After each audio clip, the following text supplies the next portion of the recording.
Bonjour, chers membres du comité enchanté. Je prends quelques instants, nous sommes jeudi soir, pour enregistrer un petit vidéo pour vous présenter le contenu du premier volet de la première heure de formation pour être certaine que je suis dans le bon angle au niveau du matériel puis du format choisi. Donc, je vous partage mon écran. J'espère que du côté de la technologie, ça va bien et que vous voyez bien mon écran de partage. Donc, en fait, l'idée, la façon que moi je voyais les deux premiers, en tout cas les 4 ateliers, c'est beaucoup au niveau de l'animation. J'ai mentionné à Stéphane, je crois, ne pas vouloir distribuer de matériel papier. On pourra en rediscuter à notre réunion de mardi parce qu'il y a la faisabilité ou de demander aux gens d'imprimer ou de télécharger un document. J'aimerais qu'on puisse en discuter pour que vous voyez si cet angle-là est requis là, pour la présentation. Donc, je vous fais un exposé un peu de comment je vois l'intervention. C'est sûr qu'au début, il faudrait qu'il y ait une amorce de peut-être 5 minutes pour présenter le comité ou l'idée ou je ne sais pas trop quoi avant d'amorcer le contenu de formation. Donc, la présentation va vraiment se faire dans le sens de venir un peu présenter. Je vais mettre de l'animation dans le PowerPoint en passant. Là, il est très drabe, puis il est fait sur le Canva de la MRC. On pourra, dès que notre branding est fait, on peut peut-être garder cette base-là puis venir ajouter notre branding qu'on aura décidé par la suite. On pourra en discuter aussi. Donc, je laisse vraiment un fret net sec comme ça pour l'instant. Question de ne pas mettre trop de temps sur de l'esthétique, mais plus sur le contenu. Donc, les notions de base vont être présentées. Les points dont on a discuté en rencontre, là, moi, c'est ce que je trouve important. Puis on pourra les remoduler si jamais vous voyez des choses qu'on devrait changer. Donc, moi, ce que j'invite à faire quand on commence à discuter avec les 12, on espère avoir à peu près 12 participants par atelier, c'est de poser des questions et d'aller chercher de l'interaction.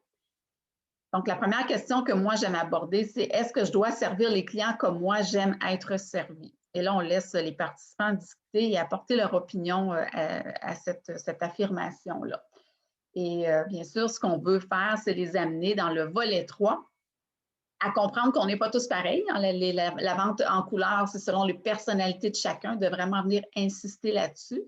Le cadre de référence de la personne, son éducation, tout ça, d'où elle vient, ses besoins aussi, le temps. Il y a plusieurs facteurs qui entrent en ligne de compte. Donc, c'est un peu ça qu'on veut venir installer ici dès le départ. De le dire, on ne s'attend pas à ce que le client veuille être servi comme moi, j'aime être servi. Donc, si j'ai un profil un petit peu plus analytique, je vais avoir besoin de beaucoup de détails, mais si j'ai un profil plus aimable, par exemple, ce que je veux, c'est vraiment que ce soit fait de façon plus conviviale. Fait que voilà l'aspect que je veux soulever ici là, au niveau de l'amorce de la formation. Je veux aussi poser la question, le client a toujours raison. La demande est, est-ce que c'est vrai ou faux? Et pouvons-nous satisfaire tous les clients? C'est ce qu'on va venir mettre en lumière, c'est la loi de Pareto. C'est le 80-20. Il y a toujours 20 des clients, ça ne connecte pas ou ils ne seront pas satisfaits. Et ça, il faut vraiment comme se déculpabiliser, ne pas se sentir faire du mauvais service à la clientèle si jamais on sent qu'on n'est pas capable de répondre à l'attente du client. Donc, c'est de venir un petit peu démystifier ça pour enlever un peu de stress par rapport à la satisfaction de la clientèle, mais de faire les efforts, c'est bien sûr, pour bien respecter le cadre de l'entreprise. L'autre question à aborder, c'est, je veux qu'on puisse aborder l'achat en ligne. Donc, que recherche le client lorsqu'il se déplace jusqu'à votre commerce? Les faire élaborer là-dessus pour qu'ils puissent amener leur point de vue et poser la question aussi, pourquoi le client ne serait pas tenté d'acheter en ligne sur Internet directement plutôt que de venir vous voir en commerce? Qu'est-ce que le client recherche? Donc, ici, on va venir vraiment faire valoir l'expérience. Donc, la personne qui se déplace en commerce, elle veut être conseillée, elle vient chercher l'expertise, c'est ce qu'elle vient vivre au niveau d'une expérience d'achat. Et ça va mettre la table aussi pour un petit peu plus loin dans le premier volet, les attentes, là, les 10 attentes des clients face à une personne au service à la clientèle. Ici, ce que je veux, c'est un peu amener une réflexion, une mise en contexte, une mise en situation. Donc, on dit que c'est la première impression qui compte le plus. Qu'en pensez-vous? Et là, la formatrice ou le formateur inviterait les gens à se mettre dans cette situation. Nous sommes tous là. C'est une merveilleuse soirée d'été. Ça y est, il est 21h45. S'il n'y a pas de couvre-feu, bien sûr. Le premier feu d'artifice est lancé pour annoncer le début de ce spectacle enchanteur. Vous prenez place. Wow, c'est magnifique. À quel moment pour vous sera votre plaisir le plus grand lors du feu d'artifice? L'amorce de cette discussion-là, c'est de vraiment faire prendre conscience que souvent, on accueille le client, ceux qui n'ont pas beaucoup d'expérience en service à la clientèle, ils ont une certaine nervosité. Et dès que là, le client a pris position, s'est décidé, sont rendus à la caisse, tout ça, il y a comme un relâchement de l'attention, une espèce de bon, ben, c'est peut-tu partir ou. Donc, ce qu'on veut vraiment faire ressortir, c'est que dans un feu d'artifice, ce qui est beau, c'est la finale. Et on se doit d'être comme des feux d'artifice. Ça veut dire de rester vraiment présent et de pouvoir donner un maximum à la fin quand le client va quitter. Donc, de se garder de l'énergie et de faire en sorte que quand le client va quitter, sa dernière impression, qui est tout aussi importante que la première impression, va vraiment le marquer et faire en sorte qu'il va désirer revenir dans notre commerce. Ici, mon visuel n'est pas tout à fait ajusté. Là, c'est au niveau de comprendre le processus de communication. L'idée là-dedans, c'est de les amener à danser. Comment danser avec le client? C'est de vraiment faire en sorte qu'il y ait une rotation entre la parole du client et la parole de la personne au service à la clientèle. Donc, que ça danse ensemble, qu'il puisse avoir une rotation. Donc, pas seulement le client qui parle, qui pose des questions, mais que l'interaction se fasse vraiment de façon fluide. Alors, je vais amener quelques éléments. Je ne sais pas au niveau de la personne qui va donner la formation, mais ce qui serait intéressant, c'est de venir faire une évidence sur le contexte physique. C'est sûr que si on est dans un commerce, il y a beaucoup de bruit, où il y a beaucoup de clients, où il y a des diversions de tout bord, de tout côté. Il faut tenir compte de ce qu'on appelle tout ce qui peut venir polluer la rencontre, l'expérience avec le client. Donc, de vraiment essayer de faire une bulle avec son client pour garder son attention pour pas qu'il y ait de distraction. Ça va être à retravailler au niveau de jusqu'où on veut aller, mais venir mettre en évidence le contexte socioculturel de la personne. Donc, si elle vient de la campagne, si elle vient de la ville, son éducation, son cadre de référence, en fait. Vraiment, elle, comment elle pense, ça va venir teinter la discussion. Est-ce qu'elle parle bien ou est-ce qu'elle parle d'un langage très courant? Donc, comment on agit avec les personnes quand ils arrivent dans notre commerce. Fait il y a le contexte socioculturel du client et il y a le contexte socioculturel du préposé, là, de la personne en service à la clientèle. Et là, on vient peut-être faire sortir quelques éléments au niveau du message. Bon, je t'envoie un message, je te pose une question. Voilà, tu me réponds. Je prends ce que tu m'as donné. Je fais un encodage. Est-ce que j'ai bien compris? Parce qu'il peut y avoir une barrière de langage aussi. Donc, c'est ces éléments-là aussi qu'on va venir faire ressortir. Et comment la personne va traiter le message? Par exemple, ça peut être du non-verbal, ça peut être le ton que je vais employer pendant que j'émets un commentaire ou que je pose une question. Ça se peut que ce soit mal interprété ou vraiment que la personne qui fait le service à la clientèle ne soit pas dans une bonne journée et que le client le ressent. Donc, c'est un petit peu ça le but de ça. Là, je ne suis pas trop peaufinée dans ma façon de l'approcher. Je ne voudrais pas qu'on se perde dans ce sujet-là, mais de comprendre que ça ne doit pas être un monologue, ça doit être un dialogue et qu'il doit avoir une compréhension du contexte socioculturel de la personne pour vraiment s'ajuster, ajuster son langage pour qu'il y ait une compréhension. Donc, valider certains éléments dès le départ. En gros, c'est ça, l'idée de cette diapo-là. Et ici, j'ai laissé les éléments du processus. On pourra venir faire le ménage là-dedans, mais si jamais on décide de partager du matériel, un cahier ou quoi que ce soit, ça peut être un cahier virtuel, on pourrait venir revoir les éléments. Fait que je ne les ai pas enlevés pour l'instant. Donc, l'émetteur, la personne qui émet un message, le message comme tel, donc le message, est-ce qu'il est verbal, est-ce qu'il est non-verbal, parce qu'on peut envoyer un message non-verbal aussi à la personne, des yeux dans les airs ou simplement un soupir mal placé, on vient d'envoyer un message.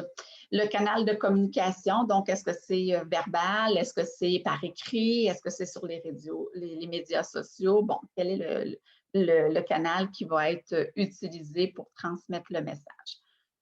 Le destinataire, donc qui est l'acheteur en principe dans la situation ici. La rétroaction, donc valider, voir si la personne a bien compris.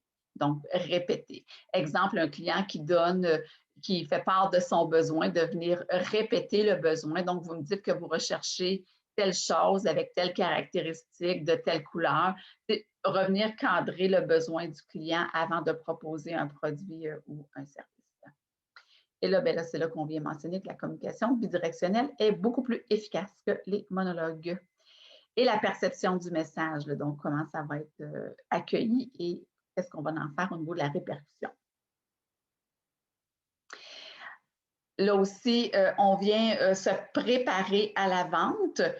Donc, se préparer à servir les clients à vendre, ça veut dire quoi? Que dois-je faire pour être prêt? Donc, les énoncés qui sont là vont être discutés avec les participants. Donc, hygiène de vie. Pour vous, ça veut dire quoi? Et là, ce qu'on veut entendre, c'est sommeil. Si je travaille le vendredi, être adéquat pour ne pas avoir profité trop de mon jeudi soir. Donc, hygiène de vie, la propreté corporelle, d'autres éléments. C'est jeudi, j'en ai pas d'autres à sortir. La connaissance des produits. Qu'est-ce que ça veut dire pour vous connaître ces produits? Donc, s'informer. Il y a les fiches techniques souvent en commerce. Il y a les propriétaires qui peuvent nous informer. Il y a regarder au début une autre personne sur le plancher, comment elle répond, qu'est-ce qu'elle dit. Les connaissances techniques. Donc, il y a le volet psychologique, le volet technique, puis le volet plus commercial du produit. Ça a été fabriqué où? La réputation, des trucs comme ça. Donc, de s'informer sur les produits. La ponctualité et la rigueur, je l'ai vraiment mis à part de l'hygiène de vie. Puis c'est un énoncé qui pourrait être intéressant de le lancer aux participants et de voir qu'est-ce qu'ils en pensent, qu'est-ce qu'ils vont dire. Donc, qu'est-ce que c'est pour vous la ponctualité et la rigueur? Donc, parler sur ces deux mots-là. Ici, j'aimerais qu'on le revoie, c'est les protocoles d'accueil. Quand je l'ai fait la formation avec la fromagerie La Station, je vous l'ai laissé comme ça parce que je veux voir qu'est-ce que vous voulez. Je veux que vous me parliez de ce que vous en pensez. Moi, ce que je vois, c'est qu'on ne doit pas trop se garrocher sur les clients quand ils rentrent. Il faut le laisser traverser la porte et sans quitter sa position, simplement du regard, le lancer un bonjour. Et le quand, à quel moment on lance le bonjour? Il n'y a pas de moment parfait. L'idée, c'est vraiment, si on regarde dans les protocoles, quand il y a des clients mystères, dans les gens coutus et tout ça, ils ont un nombre de secondes au départ et vous allez voir là, que c'est dans les pharmacies maintenant, la plupart du temps, c'est l'esthétique, les cosmétiques qui sont placés au départ et on vous dit bonjour. Là. Il y a un 10 secondes habituellement. Dans le premier 10 secondes, c'est là qu'on doit dire le bonjour à notre client. Donc, qu'est-ce que vous voulez qu'on instaure ici? Bonjour, enchanté de vous accueillir. Est-ce qu'on veut que les gens, on dise le plus souvent le mot enchanté? Ça, j'aimerais ça qu'on puisse s'entendre là-dessus parce que c'est un petit peu l'idée, enchanté. Bonjour, enchanté de vous accueillir à la fromagerie La Station. Je ne sais pas si tout le monde passe le mot du enchanté, je pense que ça va vraiment marquer notre territoire. Et là ici, c'est votre première visite chez nous. On avait vraiment discuté avec les propriétaires de la fromagerie La Station. Quand il y a un gros achalandage, c'est un petit peu plus dur de faire de l'approche plus personnalisée. Mais quand il n'y a pas beaucoup de clients dans la boutique, c'est le fun de s'intéresser. Surtout, si je suis nouvelle comme employée, par exemple, de venir valider c'est votre première visite chez nous. Puis de vraiment dire le chez nous, ce que ça fait, c'est que ça vient dire, moi, je fais partie de l'équipe, je ne suis pas juste une employée ici, je suis vraiment... C'est ma maison, c'est une partie de mon chez nous. Donc, je me présente, mon nom est Josée Turgeon. Comment puis-je vous servir aujourd'hui? Donc, utilisez le mot servir et non pas le mot aide, parce que aide, c'est calqué sur help en anglais. Et on est plus au service du client. On aide un ami, mais on sert un client. Donc, ça aussi, c'est peut-être des notions, je ne sais pas jusqu'à quel point on veut aller dans la diffusion d'informations qu'on veut utiliser. Et d'utiliser un marqueur de temps comme aujourd'hui. Donc, ça démontre vraiment que je suis conscient qu'aujourd'hui, on est cet après-midi et ça fait une phrase beaucoup plus complète au niveau et plus englobante pour la personne qui est accueillie. Donc, comment puis-je vous servir aujourd'hui? Comment puis-je vous servir ce soir? Comment puis-je vous servir cet après-midi? Donc, les marqueurs de temps pour finir la question, ça vient vraiment enrober la question, la formulation d'accueil. Et bien, j'aime beaucoup amener sur le point bonjour, je peux vous aider, qui est utilisé, mais je vous ai dit un petit peu tantôt, c'est calqué là, sur la langue anglophone. Donc, on sert un client ou on s'occupe d'un client, là, mais on n'aide pas un client. Au téléphone, je ne sais pas si vous voulez qu'on l'aborde, on avait monté le protocole téléphonique de la fromagerie La Station. Donc, Fromagerie La Station, ici Josée Turgeon. Là, j'ai mis le enchanté. Comment puis-je vous servir aujourd'hui? C'est un petit peu la même chose que l'accueil qui a été fait en boutique tantôt, la slide précédente. Ou en quoi puis-je vous être utile aujourd'hui? C'est sûr que la difficulté qu'on m'a mentionnée à la Fromagerie La Station, c'est quand on répond, puis c'est nos clients réguliers qui appellent pour faire le commande, là, les restaurants, les petites épiceries, des trucs comme ça. Mais il faut se positionner comme entreprise puis vraiment décider est-ce qu'on veut avoir un protocole d'accueil sur la coche puis vraiment le perpétuer puis en faire vraiment là, notre marque de commerce, que quand on appelle dans ce commerce-là, il y a vraiment quelque chose qui est d'une autre gamme. Et moi, j'insiste beaucoup sur tout le côté technique de la réception d'un appel téléphonique parce qu'il y en a qui commencent à parler. Le récepteur téléphonique est encore là, puis il vire la tête ou quoi que ce soit, puis on n'entend pas le nom de l'entreprise, on n'entend pas le bonjour, donc la position du récepteur. Donc, on lui donne des indications vraiment techniques de inspirer avant de commencer à discuter, amener le récepteur, inspirer, puis après ça, commencer à nommer le nom de l'entreprise ou le protocole téléphonique. Au niveau de la durée, les premières secondes d'une communication téléphonique, bon, l'usage veut qu'on réponde au téléphone après la deuxième sonnerie.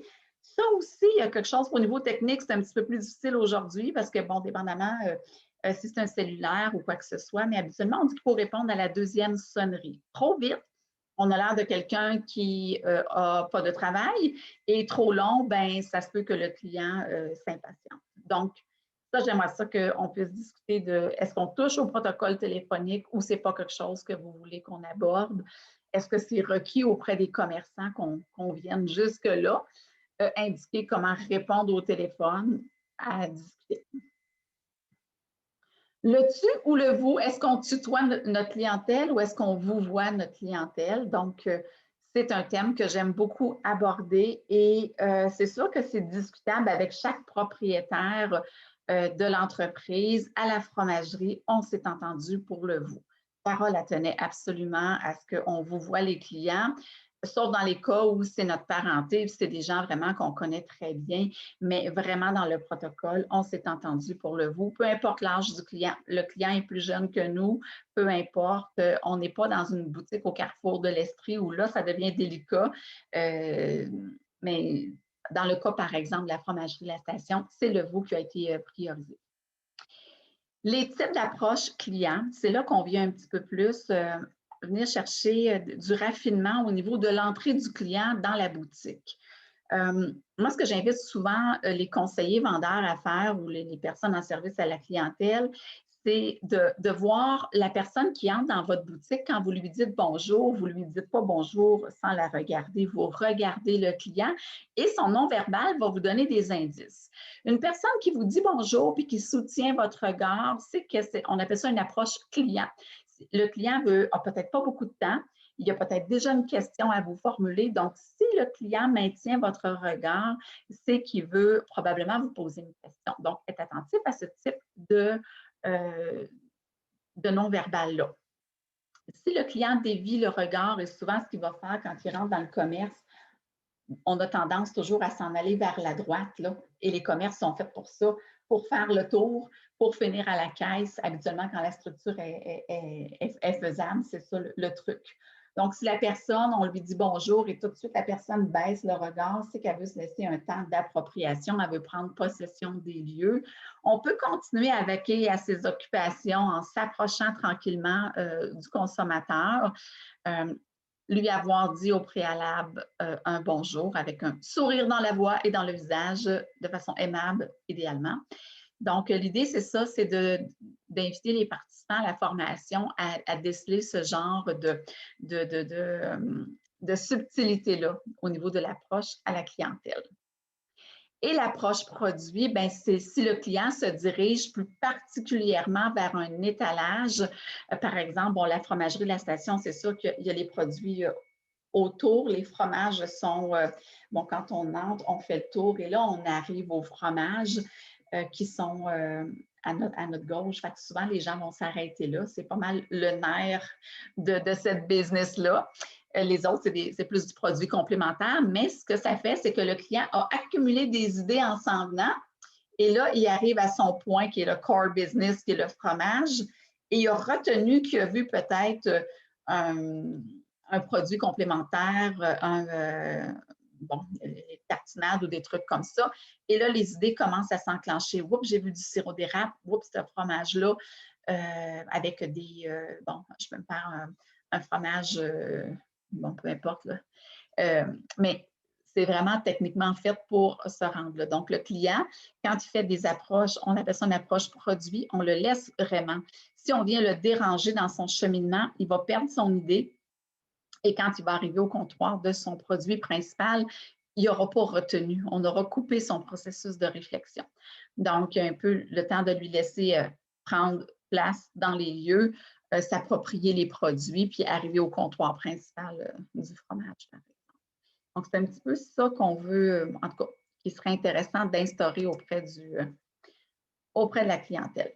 L'approche personnalisée, c'est la troisième approche. Celle-ci, je ne sais pas si vous voulez qu'on la garde, mais l'approche personnalisée, c'est le client qui rentre, mais il ne regarde pas un article en particulier. On voit qu'il cherche vraiment, il ne fouine pas, là. Il n'est pas en train de se laisser inspirer par des produits complémentaires. On voit vraiment qu'il est dans une espèce d'analyse. Il cherche un produit. Fait que peut-être que c'est le fromage dans le cas de la fromagerie La Station. Nous, notre but du côté marketing, c'est qu'il s'enfarge dans le plus d'affaires possible avant d'arriver à son produit. Mais on le voit vraiment, le client qui cherche un produit en particulier, il va screener là, les étagères, puis il veut vraiment arriver à ses fins. Donc, voilà. Puis, bon, on dit de ne pas standardiser nos approches. Il faut être vraiment malléable, puis tenter de choisir le moment opportun pour s'approcher et servir le client. Les 10 attentes des clients, ça, j'aimerais ça qu'on puisse le faire en atelier. Puis là, ça va me permettre vraiment de mesurer en m'enregistrant ce soir un peu le temps que ça prend là, pour passer le contenu, voir si ça fit dans une heure de formation. Ici, mon idée, c'était simplement, je vais faire disparaître les 10 attentes. Donc, communication, compétences, disponibilité, empathie. Et je mettrai une définition, besoin pour le client d'être compris et de comprendre ce qui se passe lors du service. Donc, de venir nommer la définition et peut-être s'amuser dans le chat à venir challenger les participants pour qu'ils disent, voir qu'est-ce qu'ils pensent au niveau de la définition, quel est le mot. C'est la façon que j'ai pensé de le faire. Est-ce qu'on les fait les 10 ou on aurait le temps d'en faire 5, par exemple, et après ça, de faire apparaître le reste des 10 attentes? On pourrait en soulever 5, par exemple, pour lors de l'animation de l'atelier, faire ressortir ces 5 attentes-là qu'on juge plus importantes pour nous. Donc, comme les besoins de sécurité, par exemple, est-ce que c'est quelque chose, on n'est pas dans du financement, là, ça, je soulève ça quand on fait du financement des assurances ou que le bilan état financier des clients, là, il doit se sentir en sécurité. Fait que, bref, j'aimerais qu'on discute de cet aspect-là de la formation. Ici, je n'ai pas complété, là, mais qu'est-ce que l'exode commercial? C'est sûr que pour nous, c'est quelque chose qu'on entend dans notre jargon à nous, c'est quelque chose qui est connu, mais pour quelqu'un qui commence, on veut vraiment le conscientiser à l'importance de la qualité de son service pour garder notre ville, nos commerces ou nos municipalités vivantes. Donc, ils ont un impact sur la qualité et la pérennité des commerces dans nos régions. Donc, ici, le thème serait à développer ou juste pour discussion, que l'animateur, l'animatrice discute avec les participants de cette thématique-là et de l'importance de leur participation au niveau de cet aspect-là des commerces. Les causes de la perte d'un client, donc ça aussi, ça serait intéressant. Là, ils apparaissent tous, là, mais bon, dans mon animation, là, dans mon PowerPoint, là, je vais les faire disparaître et on pourrait ouvrir la discussion. Quelles sont, selon vous, les causes de la perte d'un client? Un commerce, là, quand un client décide de ne plus y aller, c'est quoi? Bon, je n'ai pas mis la mort, parce que la mort aussi, un pourcentage, il y a des clients, quand ils décèdent, ce n'est plus nos clients, mais je ne veux pas l'aborder dans ce sens-là. Fait que j'ai vraiment fait une répartition, là, le prix, les plaintes et l'indifférence du vendeur. Je pourrais revoir, là, si j'ai des paramètres plus récents, ça date d'à peu près 2014 aux alentours de. Si jamais vous avez des données plus récentes à ce niveau-là. Le but de ceci, c'est de faire comprendre aux participants que c'est leur indifférence qui peut faire en sorte, ou le mauvais service à la clientèle, le manque d'attention qui va faire en sorte que les gens vont quitter le commerce, vont acheter ailleurs. Donc, ça serait la façon de l'aborder, de faire prendre conscience de la qualité du service. La question de la perception, là, je ne sais pas si je ne devrais pas le ramener après le processus, le processus de communication, parce que je vois là, lui, je le présentais à un autre moment dans la formation. Mais bref, on pourrait aborder la perception. Donc, on ne voit pas le monde tel qu'il est, mais tel que nous sommes. Donc, si on est speedy, si on est très calme, par exemple, on pense que tout le monde est calme et c'est vraiment pas ça. Donc, selon la couleur de nos lunettes qu'on va voir dans l'atelier numéro 3. Donc, chaque personne pense que sa perception du monde est la réalité et la vérité. Et non, ce n'est pas ça. On a chacun notre vérité et notre réalité. Et il faut s'ajuster pour être en mesure de danser avec le client. Lui, je vais peut-être le mettre plus cute aussi, ce graphique-là. En fait, ce qu'on veut, c'est vraiment faire comprendre qu'au fur et à mesure que le client, quand il entre dans le commerce, il y a l'intensité de sa confiance qui va monter et ses incertitudes vont descendre. Donc, c'est approprier les lieux, vous lui avez parlé, il vous fait confiance, la relation s'installe. Donc, ce qu'on veut, c'est que le rapport entre son incertitude et sa confiance, dans le temps, l'incertitude descend pour vraiment augmenter la qualité du rapport avec le client. Donc, je pense qu'on pourrait aborder ici le fait que dès qu'on dit bonjour au client, j'avais des statistiques à ce niveau-là, le simple bonjour, même si je suis en train de travailler, le fait de dire bonjour au client dès son arrivée dans le commerce, dans le premier 5 secondes, il y a un pourcentage au niveau de l'augmentation des ventes, contrairement à un client qui n'est pas salué et qui est ignoré. Donc, même si je suis occupée avec un client, je m'en vais chercher de la marchandise, je passe devant un nouveau client qui rentre, le seul fait de lui faire un beau bonjour avec un sourire, de peut-être le rassurer en lui disant « ça ne sera pas long dès que je termine », ou en tout cas, s'il semble inquiet ou quoi que ce soit, mais en tout cas, minimalement le bonjour. Voilà. Donc, ça serait en gros le contenu de la première heure de formation. Là, je n'ai pas vu combien de temps j'ai pris. C'est sûr que je n'ai pas calculé les interactions, mais je veux avoir vos avis. Réécrivez-moi sur certains aspects que vous pensez qui devraient être plus touchés ou éliminés.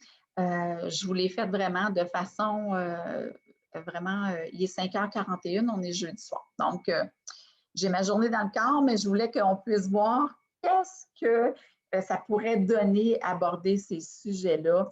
Donc, je veux vous entendre puis voir qu'est-ce que vous pensez de tout ceci et comment on ajuste le contenu avant vraiment de le compléter et de le soumettre à la formatrice ou le formateur qui nous sera référé par Stéphane. Donc, voilà, je vous souhaite une belle soirée, un bon visionnement. Puis, je vous remercie de m'apporter vos commentaires et votre vision. Si vous pensez que ça doit prendre un autre format qu'un PowerPoint, par exemple, ou si vous ne voulez pas qu'il y ait de matériel, que ce soit simplement une discussion, c'est possible aussi. Moi, j'aime beaucoup apporter du visuel parce qu'il y en a qui sont plus visuels qu'auditifs, donc c'est une façon de les maintenir. Et bon, c'est sûr qu'avec l'animation, puis un petit peu d'images qui vont venir agrémenter le tout, je pense que ça peut être un plus plutôt qu'un inconvénient. Mais je suis ouverte à vous entendre. Bonne soirée à tous.